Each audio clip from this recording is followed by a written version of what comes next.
Displays line the main corridor of the state capitol between the House and Senate chambers. The tables themselves are 8 foot long, covered in Marshall green and white, and nearly identical. But each display has its own unique message about Marshall University. This is the 23rd annual trek to the Capitol, and it's an opportunity for Marshall to showcase its individual and collective successes. Some 36 displays were featured, including the Marshall University School of Medicine, the School of Journalism and Mass Communications, as well as departments like Alumni Relations. Marshall's Nancy Pelphry has been coordinating the Capitol trip for more than a decade and says the effort is well received by lawmakers. They're very positive and they're very much appreciative of it for us to be here. They are always receptive to learn more about what we do at Marshall, and with the direction and vision of President Kopp, Marshall is the sky's the limit. Director of Alumni Relations, Tish Littlehales, says Green and White Day is all about communication. This day gives us an opportunity here at the university to say a couple things. One, thank you to our legislators and our supporters of higher education. And two, it gives us an opportunity to showcase and highlight some of the academic initiatives and programs that we've been able to give to the students here in West Virginia. Several Marshall students were recognized in both the House and Senate chambers. Marshall Libraries hosted one of the more unique displays this year, offering legislators the opportunity to record their thoughts and memories on libraries and higher education in general. Instructional Television Services set up a portable recording area in the rotunda for lawmakers. Investments in Marshall's future continued during Marshall Day at the Capitol. Chesapeake Energy donated a total of $150,000 to be used in scholarships towards business education and engineering. Scott Rotruck, Director of Corporate Development for Chesapeake Energy, describes how this donation helps not only Marshall University, but Chesapeake Energy as well. It helps our company in a number of ways. First, we want to help higher education. We believe that's a big key to the future. Higher education does a number of things. One, it produces graduates for us. Two, it allows folks to go back to school that are already working for us. Three, it creates a great quality of life. The quality of life around a university is always wonderful. The arts, the culture, the continuous learning opportunities, and the excitement they bring in as they work on new things for the future.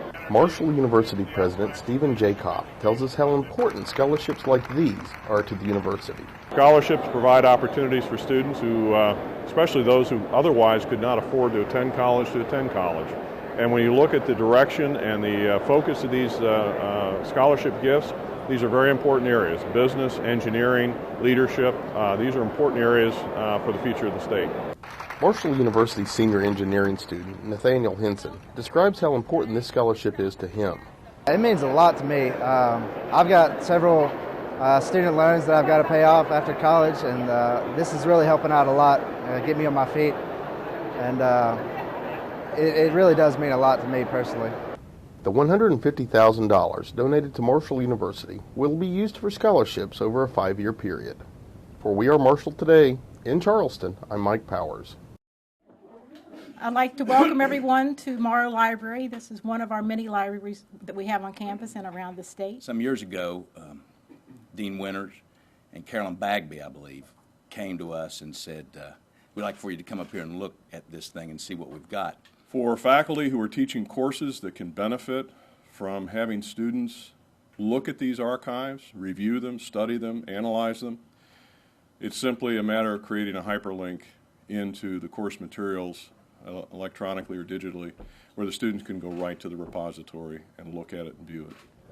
And it's just going to start the recollections for all of us of where were we, how was I associated or not with the project. It's going to be fascinating, and I think it will build as more and more people become aware of it.